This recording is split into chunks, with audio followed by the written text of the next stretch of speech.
Everybody's favorite refurbished OR-15 is going live into competitive play on Tuesday. Is Orisa ready? Is she viable? What does she do? What's going on, everybody? It's FREEDO here for Your Overwatch, and we're going to break down the possible meta implications of Orisa entering the game. Now, the downside of this conversation is I don't think Orisa is ready, actually. I don't think she's very good because she doesn't fit anywhere to make an impact in a team comp in such a way that you feel like that she's vital to that team's success. She doesn't really swing a team comp in one direction yet. With some buffs, I think she could, but let's talk about the different styles of comps that we can talk about and why she really isn't there yet. I think a lot of people envision her at the very least in sort of a double barrier death ball with Rein and Orisa versus another Rein. But I think hands down, if the enemy team has a Roadhog, they're simply going to do better in that situation. Yes, they have another barrier that they're going to have to shred through, but one major problem that Orisa has that I think many of you would have found out trying to play her is she's not much of a threat. Anytime she gets in a duel with anything, there's never this stage where she's like, I gotcha. I'm going to get this character. I can duel this person. I know I have a chance in this battle. Whereas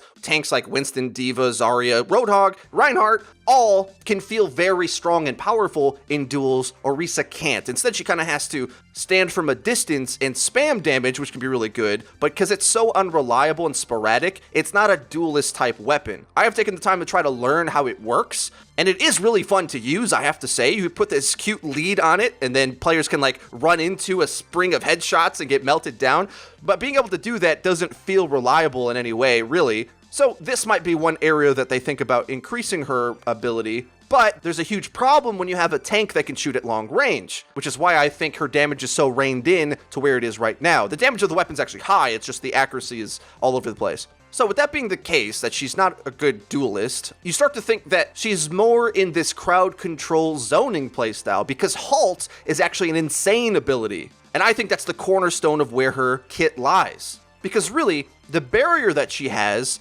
isn't much more impactful than Zarya bubbles that are well timed. Yes, it does maybe help you set up an angle of attack, but the problem is there's so many characters that can get above that barrier or flank that barrier to make it not as useful as you might think. Orisa's hard countered against pretty much any damage that can get above her barrier, and that's a problem. When you make Hanzo look like an amazing pick, you start to question like when can you actually pick Orisa? Because Hanzo can climb up at a high angle, ignore the barrier, shoot down into your head, and two-shot you. And that's a scary thing. So I don't actually think she emboldens a death ball like you might think, because other tanks already do that better. There's also a bit of a problem with Fortify as an ability. Though it might sound good to not be able to be crowd control is actually pretty hard to get off in this game anyway. And with that, Zarya bubbles still protect against crowd control that's outside the bubble, so like Concussion Blast, Lucia Boop unless it penetrates the bubble. So Zarya bubbles are all in all just better against crowd control because not only do they provide some sustain, they provide better sustain than Fortify does,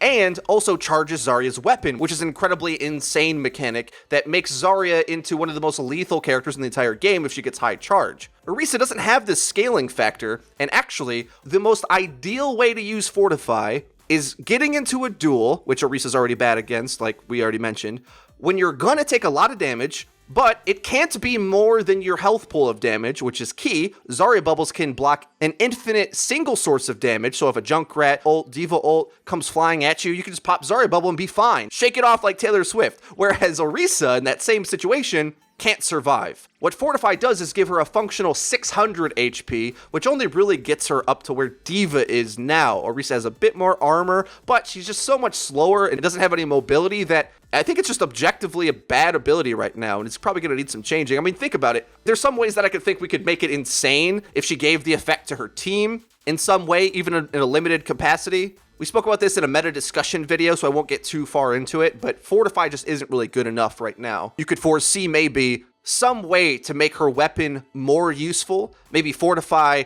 revs up her weapon so it shoots faster, or maybe her weapon just starts to shoot faster over time, or there's a way that it could become more accurate. Some combinations of these things would make her a better duelist and fit in the playstyle that current tanks already fit in. Now, question is, you might say, well, I want Orisa to play in a different playstyle, and I probably agree with you. That's the best way to go, I think. And I think that Orisa is best at playing against a dive comp. Now, currently, she's not good at this, but I think she could be, because I don't think she's really good at anything right now. But against the dive comp, oftentimes you might have your own Reinhardt, and you're trying to peel back when the enemy team dives you and surrounds you. A problem that Reinhardt has is when there isn't an enemy team's Rein, it's difficult for him to find any usage of his abilities, and oftentimes he's left swinging his hammer around, then he doesn't have his barrier down, or it's hard to get his barrier on all the different angles of attack. Winston Tesla cannon shooting through his barrier anyway. There's nothing to pin, and pin's Reinhardt's best ability. So in those situations, Rein feels pretty claustrophobic, actually, and isn't very impactful.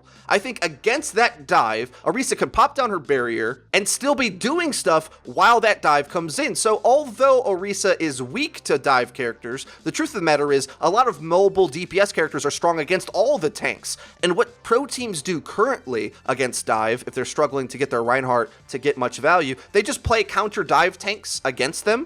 They'll play D.Va and Winston to just sort of form the battlefield, and that's the answer that the pros have come up with most recently if they can't get their Reinhardt to work very well. I think Orisa could fit very neatly into that counter dive tank role. Why? Well, Halt is so good. And why is it so good? Well, when a lot of people ask us how to counter a dive comp, it usually comes down to hitting very clutch abilities. Sleep Dart, Stun Grenade, Roadhog Hook, things like that, to be able to quickly zone out a character and pounce them with damage before they can get away, because dive comps want to swarm around you. They want to be mobile. They want to keep jumping in and out of combat, so you can't really focus fire them. Well, Halt is kind of an answer to that. That Tracer keeps zipping around. Well, you can throw Halt towards her in a direction. Your teammates can see that Halt ball go in. When you suck the Tracer in, it sort of sets them up to be able to get that damage in, but more importantly, get a hook or a stun to land accurately. And that's what Orisa can do, I think. Now, the question is she good enough to do that right now? I'm not exactly sure. I think against the dive comp, you could set up a 2-2-2 with Orisa as your main tank and Roadhog McCree behind her. She's got to be really clutch with her barrier timings and positioning, because her barrier comes out at sort of this weird, almost like underhand throw where it sort of just lobs out there. Maybe she could set it up like a Mei wall, where there's an indicator on the ground and you just press it and it instantly pops up into place. That way you could more accurately aim it at something, put it in between a character to protect them quick to make that clutch ability hit. In fact, now that we mention it, I'd kind of like to see where my barrier is going to land when I'm playing Winston too, so I can leap at a Roadhog when he's hooked my teammate and land the bubble perfectly every time. That'd be kind of cool. But that kind of thing could make it more of an active ability, because I think a lot of people just want to set it up and hide behind it like a Rein shield, but I don't think that's the most powerful way to use it. I think it's best at popping in at a moment's notice to swing a fight that the team otherwise thought they had an edge in. Whereas Reinhardt, he's so easy to zone out and he's got such a bigger barrier, he's always going to be best at that sort of static shielding playstyle. Whereas Orisa has a bit more mobility to that shield, although she's completely immobile as well. She can pop that shield where she needs it. So maybe the flexibility and dexterousness of popping that shield in a cool place with enough speed for it to be impactful and with enough accuracy that you can get it where you need it, that could make things interesting. We also could make that barrier physically larger. Not really a big fan of the way that it's shaped right now. Otherwise, I think you probably could just plop her into a triple tank setup, because triple tank is just so reliable anyway. So maybe you have a player on your team who's better at Orisa than other tanks. I will say she's likely better than D.Va in triple tank in a lot of situations, because especially on defense, because if you want to just all ball up together, well, might as well ball up with a character that can shoot at range, whereas D.Va needs to be diving things to get in range to deal damage anyway. So maybe Orisa is a bit better of an alternative there, but it's difficult for me to say that you would rather have Orisa as one of your three tanks instead of Rein, Roadhog, Zarya, who are just much better in mid-range battles, because although Orisa can shoot farther than those tanks, you don't need to fight farther than that in triple tank especially, or really at all in this game. So the fact that Orisa has more range than Zarya's beam, let's say, I don't think it's functionally usable, really. The spread on her shot is so sporadic, she functionally has only medium range damage as well. If there's like a Widow way out in the distance, you might get some shots into her, and if she's scoped up for too long, you can peg her, but really, anything at range has a big advantage over you, whether it's Pharah, Widow, Hanzo, whatever, because you're just so slow and big. Another major use that she can have is on attack, because the defenders get to set up before you, of course. So if they have the high ground, you can use Halt to pull them off of it. You're attacking on Numbani, you're attacking Gibraltar. A well-placed Halt can scoop up that soldier or Widowmaker off the high ground and make them much more exploitable. But an issue that she has is that once that play happens, I don't know if she's necessarily good enough to win in the rest of the fight. Like, that's an amazing play to move something off the high ground. Huge value in that. But wouldn't we rather just have a dive tank in that situation to isolate a target off on its own on the high ground? I think that's way more effective right now. But the good news is that at least the Orisa playstyle can enable you to deal with high ground threats without necessarily having to have a dive tank. It's a little bit more tricky to use, but if you're playing a slower death ball on attack, Orisa can kind of embolden that strategy by hopefully getting key pull-offs with halt. But an issue is that it's pretty difficult to use, and I don't know if it's as reliable as a far concussion blast or just sending a diver at them, which means that it might see some niche pick rate in that playstyle, but probably won't really burst its way through being like an obvious meta choice. But that's okay. Not every character needs a perfect pick rate with everything else. And I get excited every time we get a new character because theory crafting on how to utilize them is half the fun. But I would say tread lightly when you're going into competitive on Tuesday with picking Orisa. I don't have much confidence in her being a very good pick, right now at least. Of course, a lot of crazy stuff can work in matchmaking, so even if Orisa is underpowered, you might still win with her anyway. I just would say you might want to save the Orisa testing to quick play because it might be dropping some SR like it's hot on the competitive playlist. So I think if they try to gear her playstyle to be better in one of these scenarios, it would be pretty cool. A few of my favorite changes are probably a small radius to fortify that affects your teammates. Not 50% damage resistance, because that would be crazy, but maybe just something like 10 to 20%.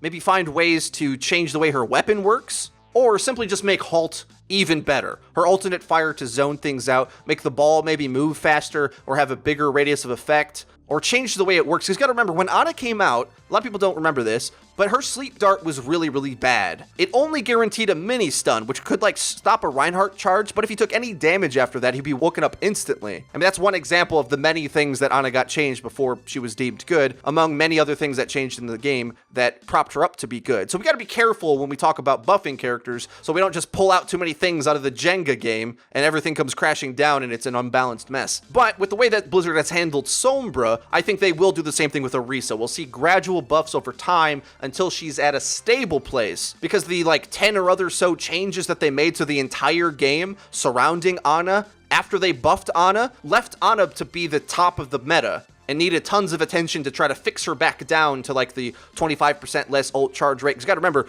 Mercy was way more insane when there was 25% more ults, because res is such a big percentage of her kit, so it was hard to say that you would rather have an offensive ability like Nano Boost instead of the best defensive ult in the game, which countered multiple other ults. The ult game was way different back then when Ana first came out. It's hard to remember these things. There's like hundreds of changes going on over the course of the entire year. It's been insane. But I think Orisa, with a few swaps, might be able to see herself in that counter dive role. It's pretty niche, and I don't think you'd want to pick her very often, but in the same way, Sombra's pretty niche in the competitive context, which is okay. It's alright to have a lot of these characters that are adding to the game that have interesting utility to sort of flesh out the hero pool, to make us think critically about how we handle engagements, and have some fun creating new ways of play. If you enjoyed the video, please hit the like button. It really does help us out. Subscribe for more because we upload each and every day. You're going to hit the bell icon so you join the notification squad so you get notified when our videos go live. Linked in the description, you can check out